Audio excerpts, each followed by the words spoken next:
This is about trying to take control of how our lives are wired.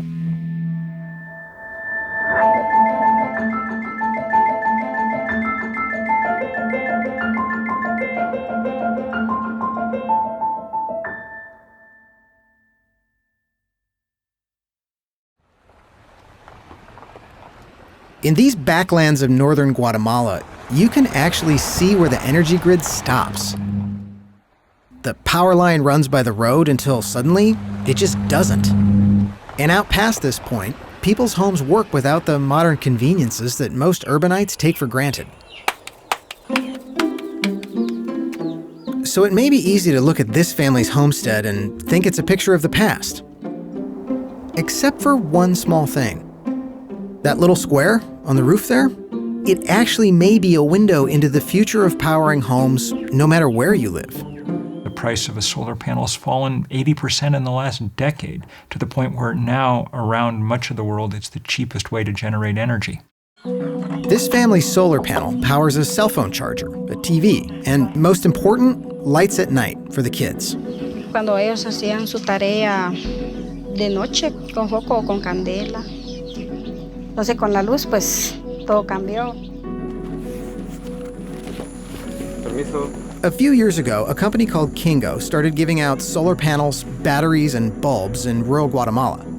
They make money on how much power people use, billing them on a model similar to prepaid cell phones. Kingo does not compete against the grid. We compete against candles, kerosene, diesel. Our most basic unit costs around $9 a month.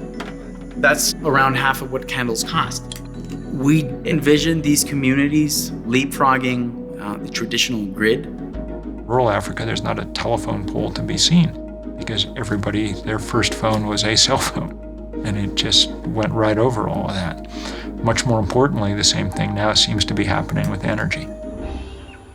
The impact of this growing energy source won't just be felt in rural areas off the grid. There are likely to be changes in store for places like the United States, where the grid is so omnipresent, it's taken for granted. Even though it's impacting us every day, it's invisible to us. No one knows or hears how much energy they're using.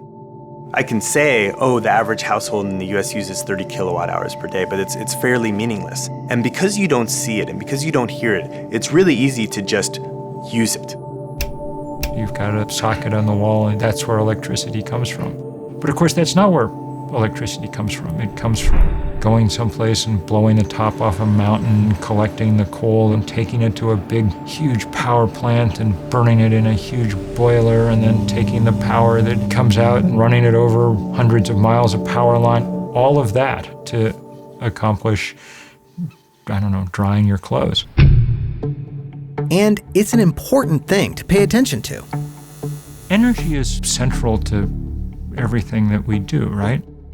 The electric grid was called the greatest engineering achievement of the 20th century. It has these tendrils that just penetrate everything in our world. There's all these power plants and all these wires and all these poles and all these people and all these cell phones getting charged that are all actually, in fact, part of the same machine. As more and more of us have hooked into this vast machine, it's beginning to feel the strain of age.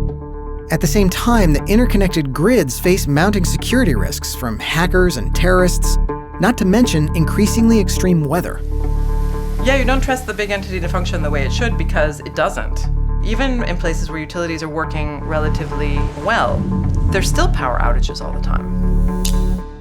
And even when it is working, this vast machine takes a tremendous amount of fossil fuel to keep going. All that fossil fuel started creating other problems. It's not a workable system in the long run if it melts your ice caps as part of its function. Being raised on the south side of Chicago, I lived within 10 miles of 3 coal-fired power plants, which were polluting our community with sulfur dioxide, nitrogen oxide, mercury, arsenic, lead, all types of toxins. While the smaller environmental footprint of solar may be a big deal, people who study the technology say that's not necessarily the only thing that's transformative about it. It's not that it's renewable, it's that it's distributed. You've just taken a power plant and you've smashed it with like a giant cudgel, and you've spread the shards of that power production around everywhere. But challenges still remain for a power source that relies only on the sun. The sun is only out a certain amount of hours a day. What you really need is storage. And our storage technologies just aren't great yet. And that's not the only reason people already on the grid aren't likely to abandon it entirely.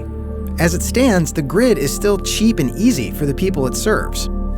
But backup power that's less dependent on scarce fossil fuels and generated closer to home could have plenty of appeal for individual power customers, neighborhoods, or even towns. For example, here in Humboldt, we have an excellent mini grid. So we could lose power to our whole coastline in just 10 minutes inland. There's enough energy to provide the services that you need to keep people healthy until you can rebuild the other systems.